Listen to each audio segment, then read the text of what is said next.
Avant de plonger dans cette histoire incroyable, pensez à vous abonner à la chaîne et à activer la cloche. Ici, chaque récit a quelque chose à dire, et vous ne voudrez pas en manquer un seul.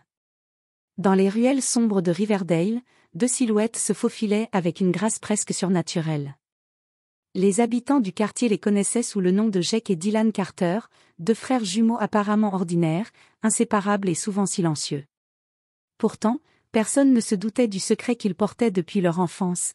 Entraînés depuis leur plus jeune âge par un maître mystérieux venu d'Asie, ils étaient des experts en arts martiaux mortels, capables de neutraliser plusieurs adversaires en un instant. Ce soir-là, un groupe de voyous du quartier, connu pour semer la terreur et le chaos, s'était mis en tête d'intimider Jake et Dylan, croyant que leur calme apparent signifiait faiblesse. Ils se rapprochèrent, ricanant et lançant des menaces. Mais les jumeaux, impassibles, échangèrent un bref regard, presque imperceptible, un signal silencieux qu'ils avaient perfectionné au fil des années. Lorsque le premier voyou fit le moindre geste pour frapper, les frères Carter passèrent à l'action. En une série de mouvements rapides et précis, ils désarmèrent et immobilisèrent leurs assaillants, leur force combinée et leur synchronisation parfaite transformant l'affrontement en une danse mortelle et silencieuse. Les voyous, éberlués, comprirent trop tard qu'ils venaient de défier des combattants bien plus dangereux qu'ils ne l'auraient jamais imaginé. Cette nuit-là, la légende des jumeaux experts en arts martiaux mortels commença à se répandre dans tout Riverdale. Et si certains pensaient qu'ils étaient simplement des adolescents ordinaires, ils allaient bientôt découvrir qu'on ne joue pas impunément avec les Carter. Le lycée de Riverdale n'était jamais calme, mais ce matin-là, une tension particulière flottait dans l'air. Les couloirs résonnaient des rires moqueurs et des cris de certains élèves, habitués à intimider ceux qu'ils considéraient plus faibles. Parmi eux, un groupe de voyous, dirigé par Marcus Mac Henderson, rôdait à la recherche de nouvelles victimes. Jake et Dylan Carter franchirent les portes du lycée, sac sur le dos, leurs pas synchronisés et assurés. Tous deux avaient 17 ans, des cheveux châtains en bataille et des yeux d'un vert perçant, mais leur calme et leur posture droite trahissaient une discipline inhabituelle pour des adolescents. Les rumeurs couraient depuis leur arrivée, ils sont étranges, ils n'ouvrent jamais la bouche, mais on dirait qu'ils savent tout. Marcus, grand et musclé, s'avança avec arrogance, entouré de ses complices. Il pointa du doigt Jake. « Et, nouveau. Tu crois que t'es qui pour te tenir comme ça ?» Jake ne répondit pas. Dylan, légèrement derrière lui, esquissa un sourire presque imperceptible. Marcus fronça les sourcils, irrité par ce silence. « Tu crois qu'on va te laisser tranquille ?» cria-t-il en s'approchant de plus près. Les autres élèves se mirent à s'écarter, certains intrigués, d'autres effrayés par l'assurance des jumeaux. Quand Marcus tenta de saisir Jake par le bras, Dylan bondit avec une vitesse fulgurante, plaquant Marcus contre le mur avant qu'il n'ait pu réagir. En moins de 5 secondes, il était désarmé et incapable de bouger. Le silence s'abattit sur le couloir. Les voyous reculaient, incrédules, tandis que Jake se contentait de dire d'une voix calme. « Tu devrais apprendre à connaître tes adversaires avant de les provoquer. » Marcus, humilié, lâcha un rire nerveux et recula. Les jumeaux échangèrent un regard complice et continuèrent leur route, disparaissant dans la foule d'élèves qui murmuraient encore de stupéfaction. Ce simple affrontement annonçait déjà que ces adolescents n'étaient pas comme les autres. Dans Riverdale, les Carter allaient bientôt faire parler d'eux. Après l'humiliation dans les couloirs du lycée, Marcus Mac Henderson et son groupe de voyous se réunirent dans un coin sombre de la cafétéria. La colère brûlait dans leurs yeux, mêlée à un sentiment d'incrédulité. Comment deux adolescents silencieux avaient-ils pu les neutraliser si facilement ? « C'est pas possible, » murmura l'un des complices. Ils étaient juste, trop rapides. Rapides ? Non, ils sont dangereux, et je vous jure qu'on ne peut pas se permettre de laisser passer ça, rétorqua Marcus en frappant sur la table. On va leur montrer qui est le patron ici. Pendant ce temps, Jake et Dylan savouraient leur repas tranquillement. Leur calme contrastait fortement avec l'agitation de la cafétéria. Les jumeaux avaient appris, sous l'œil vigilant de leur maître, que la patience et la discrétion étaient aussi puissantes que la force brute. Pourtant, chacun d'eux était prêt à intervenir si nécessaire. Plus tard dans l'après-midi, alors que le soleil déclinait derrière les bâtiments, Marcus et ses complices traquèrent les jumeaux près du terrain de sport. Cette fois, ils ne comptaient pas se laisser surprendre. Ils entourèrent Jake et Dylan, ricanant et brandissant des bâtons et des chaînes improvisées. « Cette fois, vous ne vous en sortirez pas !» cria Marcus. Dylan esquissa un sourire froid, tandis que Jake adopta sa position de combat, chaque muscle tendu et prêt à exploser en une fraction de seconde. Les voyous chargèrent, mais ce qu'ils ne savaient pas, c'est que les jumeaux avaient anticipé leurs mouvements. En parfaite synchronisation, ils utilisèrent des techniques de projection et de désarmement, neutralisant chaque assaillant avant que le premier coup ne soit porté. Les cris de surprise et de douleur résonnèrent dans le terrain vide. Les voyous, à terre, haletaient et se relevaient à peine, choqués par la précision et la vitesse des mouvements des jumeaux. Marcus, couvert de poussière, recula, tremblant de rage et de peur. « Vous avez de la chance que je sois clément, » dit Jake d'une voix calme mais glaciale. Les jumeaux se retournèrent et s'éloignèrent, laissant derrière eux des voyous humiliés et une légende qui commençait à se répandre dans le lycée: personne ne devait sous-estimer les Carter. Le lendemain matin, le lycée de Riverdale semblait différent. Les murmures sur Jake et Dylan Carter circulaient partout. Même les professeurs remarquaient leur assurance calme et leur façon de se déplacer comme s'ils connaissaient déjà chaque mouvement de leurs camarades. Mais derrière ces adolescents ordinaires se cachait un secret bien plus dangereux, un maître d'arts martiaux mystérieux, nommé Maître Lee, qui avait élevé les jumeaux depuis leur enfance dans un dojo caché en périphérie de la ville. Ce matin-là, Jake et Dylan se retrouvèrent dans un petit parc derrière le lycée, loin des regards curieux. « Ils deviennent de plus en plus audacieux », dit Dylan en observant les élèves passer. « Oui, mais nous devons rester concentrés. »« Chaque mouvement compte », répondit Jake, les yeux fixés sur une branche qui bougeait doucement sous le vent. Quelques minutes plus tard, Maître Lee fit son apparition, silencieux comme une ombre. Vêtu d'un kimono noir et tenant un bâton d'entraînement, il s'avança vers les jumeaux. « Vous avez fait preuve de discipline hier, » dit-il d'une voix calme mais autoritaire. Mais la vraie épreuve commence lorsque la peur et l'orgueil s'en mêlent. Dylan plissa les yeux. « Tu veux dire que Marcus et ses voyous vont revenir ?» Le maître hocha la tête. « Exactement. Mais souvenez-vous, la vraie puissance ne réside pas seulement dans la vitesse ou la force, mais dans la maîtrise de soi et dans la stratégie. » Pendant qu'il parlait, les jumeaux sentaient déjà les énergies de Marcus et de son groupe se rapprocher. Ils n'étaient plus seulement des adolescents en colère ou arrogants, mais des adversaires calculés. Chaque mouvement devait être anticipé. « Nous devons leur montrer que provoquer les Carter a un prix, » murmura Jake. Le duo se positionna, dos à dos, prêt à affronter le prochain assaut. Dans l'ombre du parc, les voyous observaient, inconscients que les jumeaux avaient appris à maîtriser non seulement les arts martiaux les plus mortels, mais aussi l'art de la stratégie et de l'anticipation. Le premier mouvement allait bientôt être déclenché, et cette fois, personne ne sortirait indemne.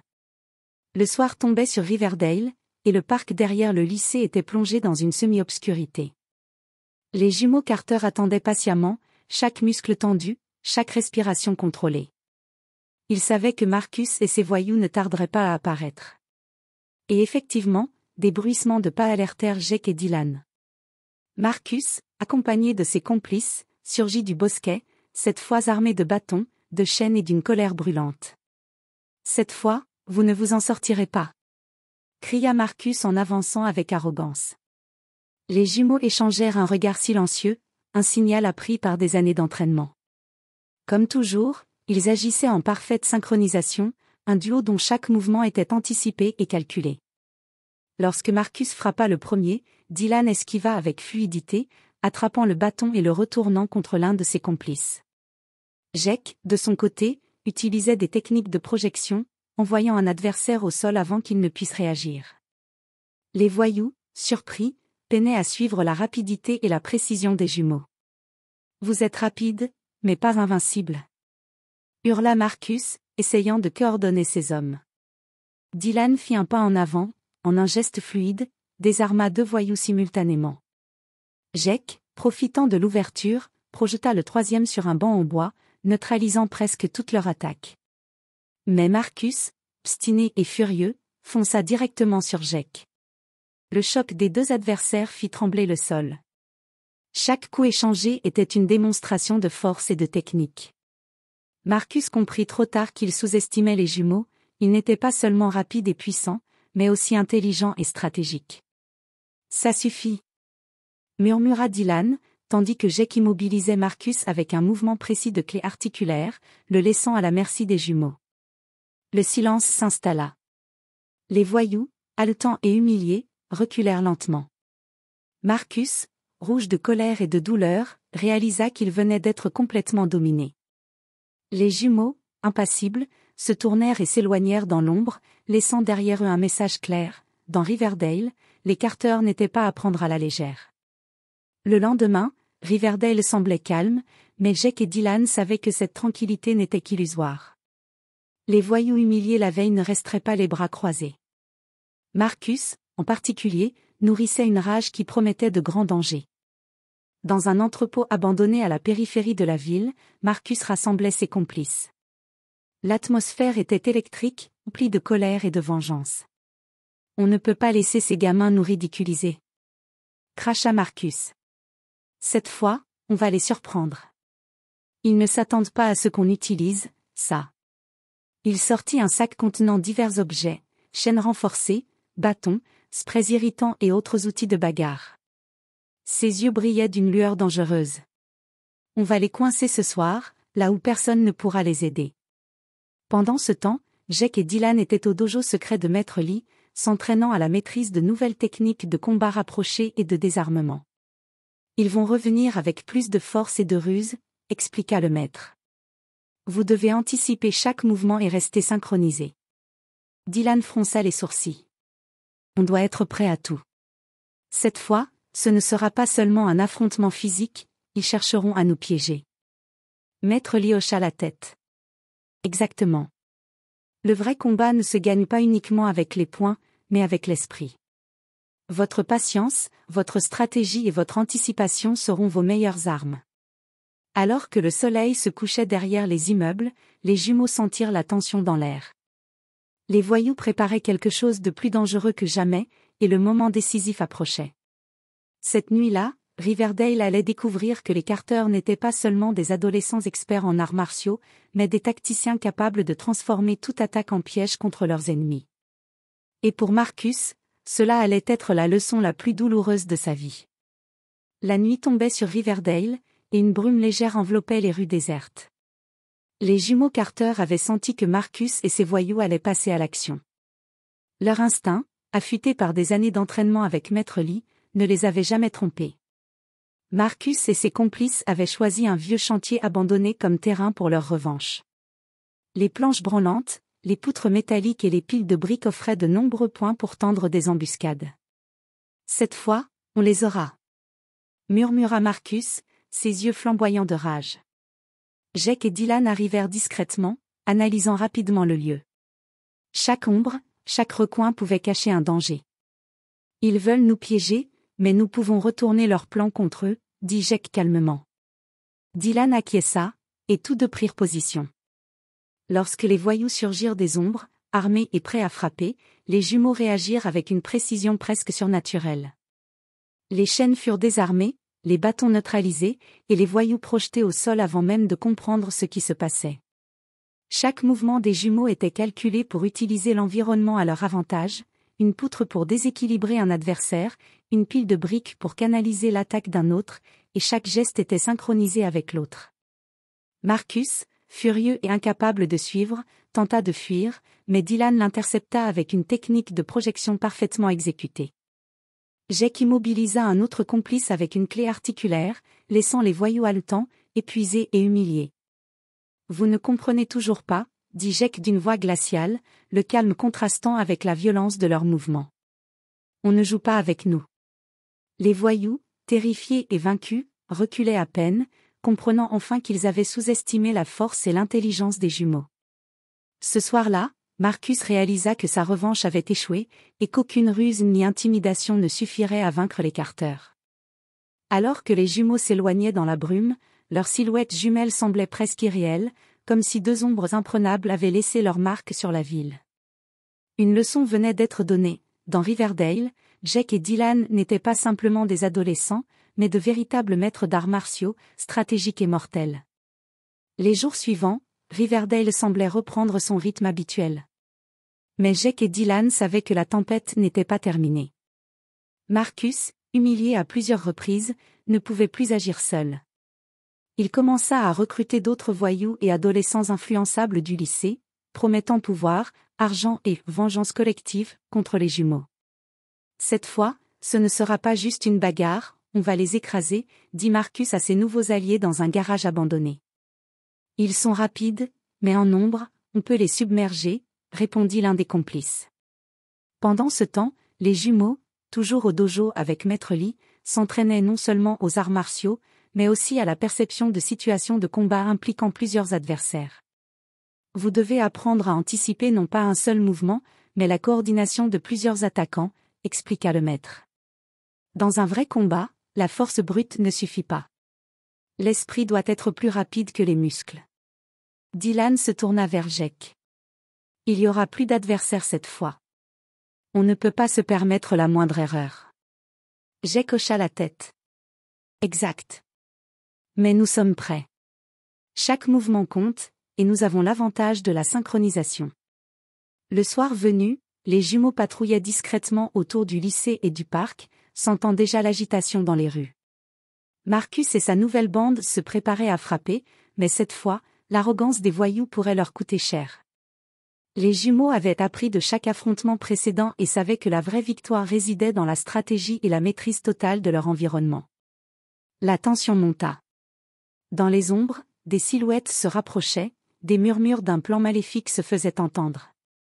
La confrontation à venir n'était plus une simple revanche d'adolescents en colère, mais une bataille qui pourrait révéler l'étendue des talents mortels des jumeaux et tester leurs liens comme jamais auparavant. Riverdale ignorait encore que cette nuit allait devenir le théâtre d'un affrontement épique où intelligence, vitesse et maîtrise des arts martiaux seraient les seules armes capables de protéger les Carter. La nuit tombait sur Riverdale, et le parc derrière le lycée était silencieux, presque inquiétant. Jake et Dylan étaient en position, conscients que cette fois, Marcus ne venait pas seul. Les voyous étaient plus nombreux, mieux préparés et armés de chaînes, bâtons et même de sprays irritants. « Souviens-toi de ce que Maître Lee nous a appris », murmura Jake. « Chaque mouvement doit être anticipé. » Dylan acquiesça, ses yeux verts fixant l'obscurité devant eux. Les silhouettes de Marcus et de sa bande apparurent dans la brume, avançant en formation. « Vous ne vous en sortirez pas cette fois !» hurla Marcus, brandissant un bâton. Les jumeaux échangèrent un regard silencieux, dans un mouvement parfaitement synchronisé, se lancèrent à l'action. Dylan esquiva un bâton et projeta l'attaquant contre une pile de briques, tandis que Jake interceptait un autre avec une technique de désarmement rapide. Malgré leur supériorité numérique, les voyous ne pouvaient suivre la vitesse et la précision des jumeaux. Chaque attaque était calculée pour neutraliser les adversaires un par un, tout en utilisant l'environnement, poteaux, bancs, branches basses et murs. Marcus, furieux et désespéré, tenta de prendre Jake par surprise, mais Dylan surgit de nulle part et le bloqua avec une clé articulaire, le laissant incapable de bouger. Les autres voyous, voyant leur leader neutralisé, commencèrent à paniquer. On devrait partir, murmura l'un d'eux, terrifié. Les jumeaux, impassibles, avancèrent lentement, un pas à la fois, démontrant qu'ils n'étaient pas seulement rapides, mais parfaitement stratégiques.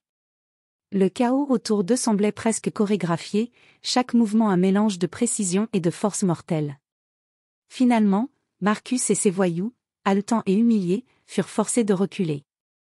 Jake et Dylan se tenaient côte à côte, leur calme et leur maîtrise totale contrastant avec le désordre laissé derrière eux.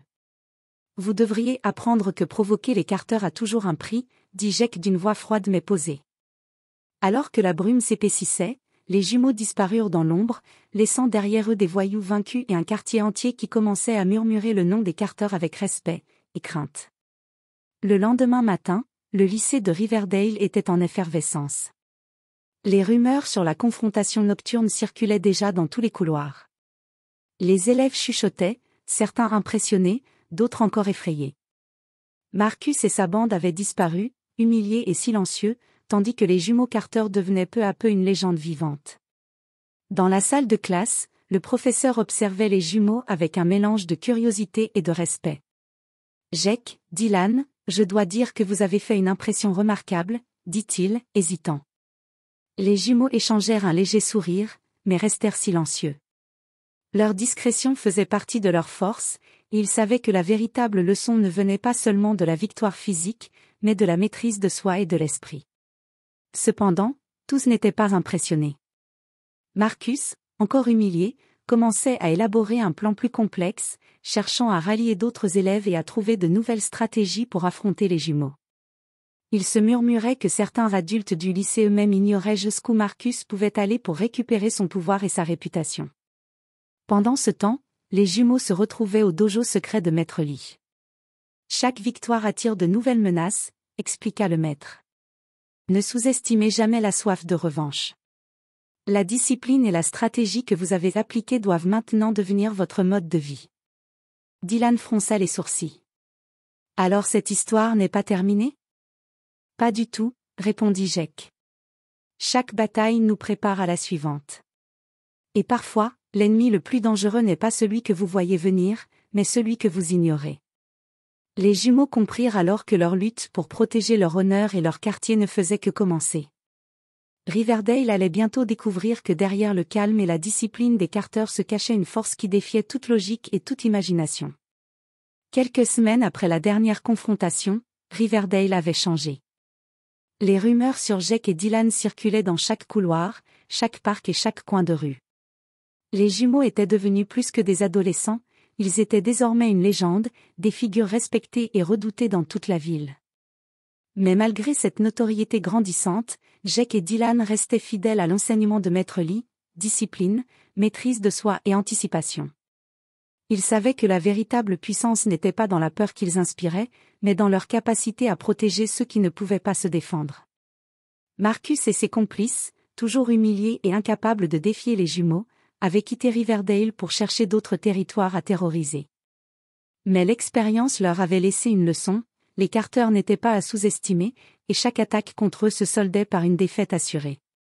Un soir, au dojo, Maître Lee observa les jumeaux, un léger sourire aux lèvres. « Vous avez bien progressé. Mais souvenez-vous, chaque victoire est une étape, pas une fin. Le monde est rempli de défis, et seuls ceux qui maîtrisent leur esprit et leur corps peuvent espérer les surmonter. » Dylan posa la main sur l'épaule de son frère. « Alors on continue à s'entraîner, toujours. » Jake hocha la tête. « Toujours. Et cette ville saura que, derrière le calme et le silence, se cachent deux combattants capables de tout. » Alors que la lune éclairait le dojo, les jumeaux s'entraînaient dans l'ombre, leurs mouvements fluides et mortels dessinant une danse parfaite. Riverdale n'avait encore rien vu, la légende des Carter venait à peine de commencer. Et dans les ruelles et les couloirs du lycée, un message résonnait silencieusement, ne jamais sous-estimer ceux que l'on croit ordinaires, car derrière chaque visage calme peut se cacher une force que personne n'oserait défier.